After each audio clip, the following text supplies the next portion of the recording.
Kellogg's Pep, the super delicious cereal, presents The Adventures of Superman. Faster than a speeding bullet. More powerful than a locomotive. Able to leap tall buildings in a single bound. Look, up in the sky. It's a bird. It's a plane. It's Superman.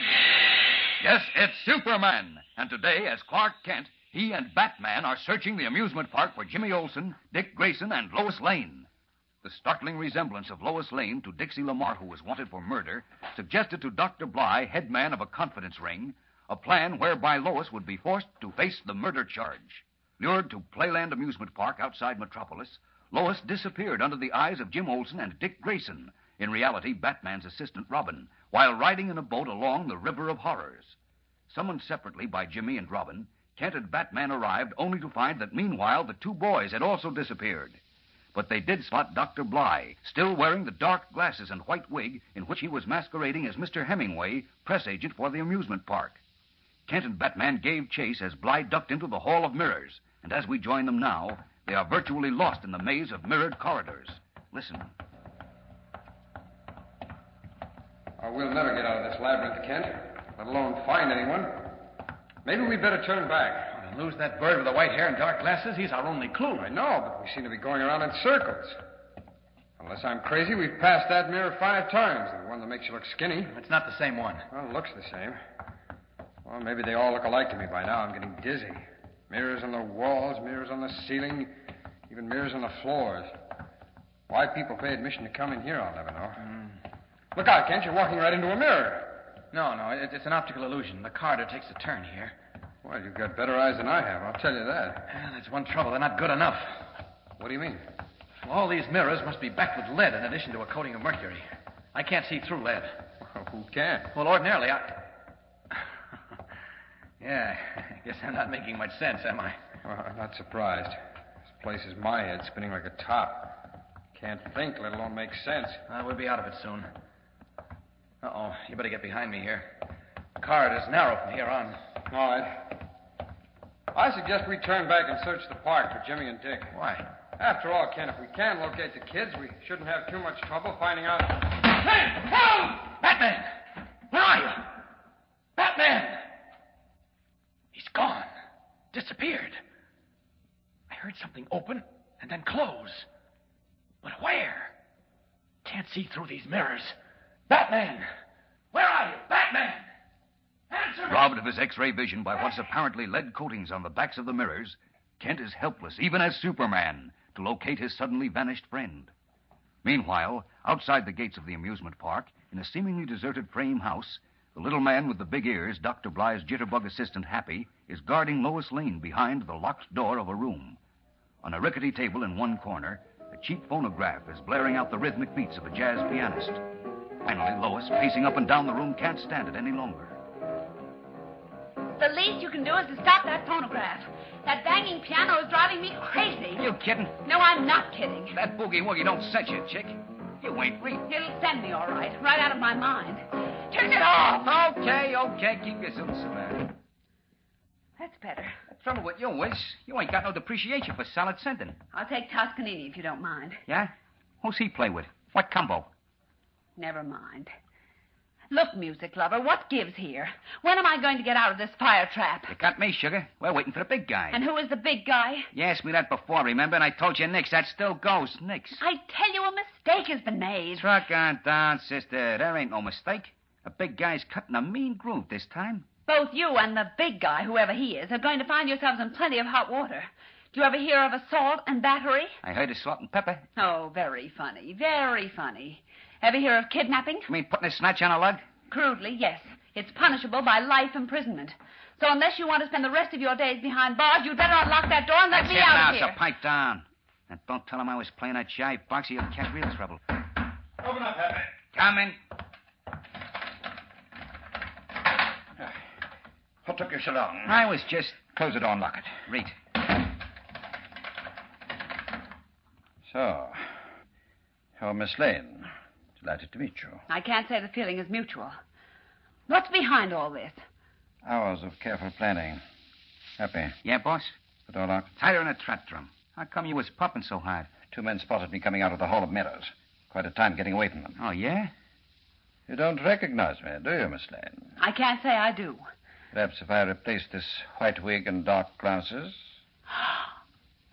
Why, Mr. Hemingway. Ain't she the slick chick, Doc? Never mind the comments, Happy. Did you take care of those details at Miss Lane's apartment? Yeah, ma'am. What's the meaning of all this? Why am I being held in this room? And why did you lure me to Playland under false pretenses? Because I need you, desperately, for a little plan I have in mind. What is it you want? Money? Perish the thought. Well, what is it? Nature endowed you with certain distinctive physical qualities, and a kindly providence led you into my hands. I'm afraid you'll have to explain further. All in good time, Miss Lane. A moment now. Happy, who's that? You got me, Doc. Stand back from the door. Keep your gun handy. Read. Who is it? It's me, Doc. Dixie. Dixie. Very much, Doc. Happy, stop the lane, girl. She's heading for the window. No, you don't. You let Come go on, of me. Let go of me. Let go of me. Struggling to reach the window in an attempt to smash the glass and attract attention, Lois unknowingly is gambling against death, with the odds against her. We'll return in a moment for the exciting climax of today's episode. But first, here is your announcer. Remember the thrill you got last time you found a penny or a nickel? Well, that's the same sort of thrill you get when Mother opens a package of Kellogg's Pep. Because you know there's an exciting prize tucked away inside. Probably one of those swell insignia or warplane buttons you're collecting. Probably one of the second series. These buttons really are honeys, aren't they? The colors are clear and sharp and brilliant. Why, these buttons fairly sparkle when you pin them on your shirt or jacket or cap. Make you look smart, like the insignia of the Army 370th Bombardment Squadron, that bright golden bomb on a blue background. Or that fiery red dragon riding the black torpedo. That's the insignia of Navy Torpedo Squadron 3.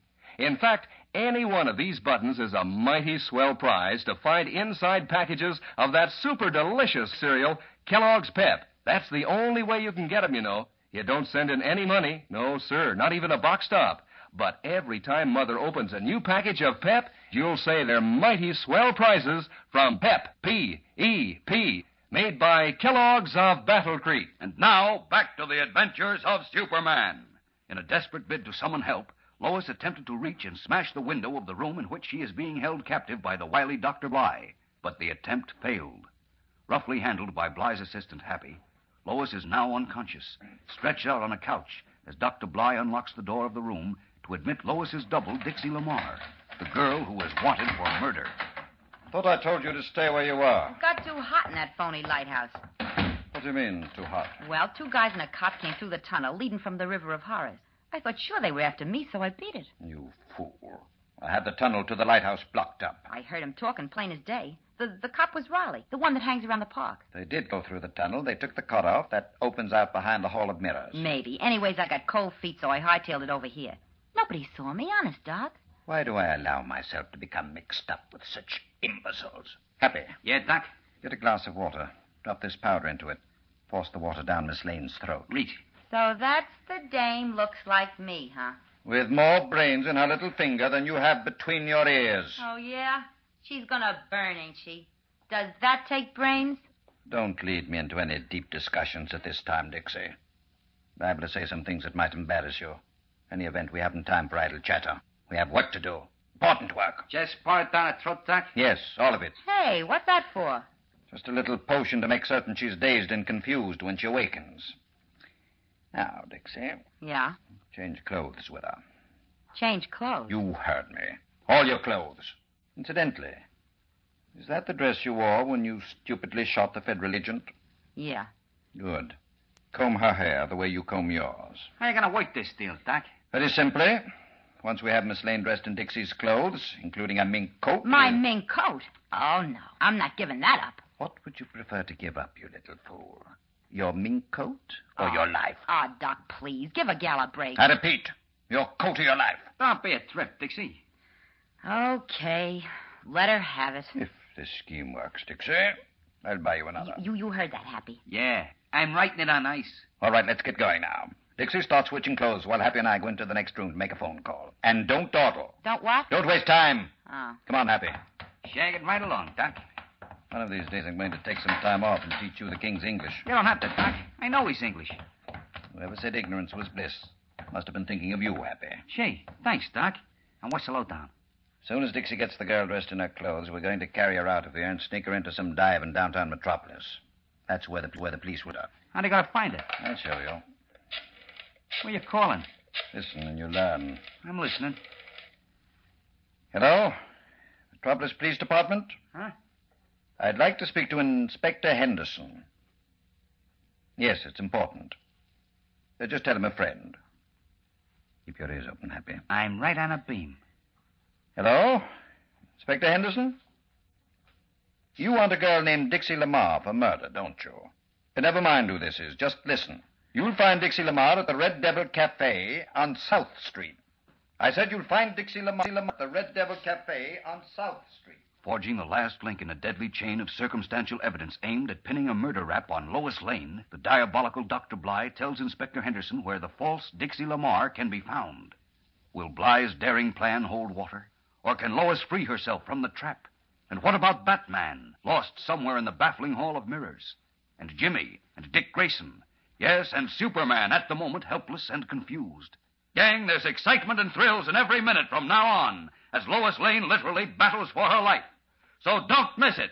Tune in tomorrow and every day, Monday through Friday, and follow The Adventures of Superman. Faster than a speeding bullet. More powerful than a locomotive. Able to leap tall buildings at a single bound. Look, up in the sky. It's a bird. It's a plane. It's Superman. Fellows and girls, be sure to follow The Adventures of Superman, brought to you every day, Monday through Friday, same time, same station, by the makers of that super delicious cereal, Kellogg's Pep. And for other thrilling adventures of Superman, see your local newspaper. Superman is also a copyrighted feature appearing in Superman.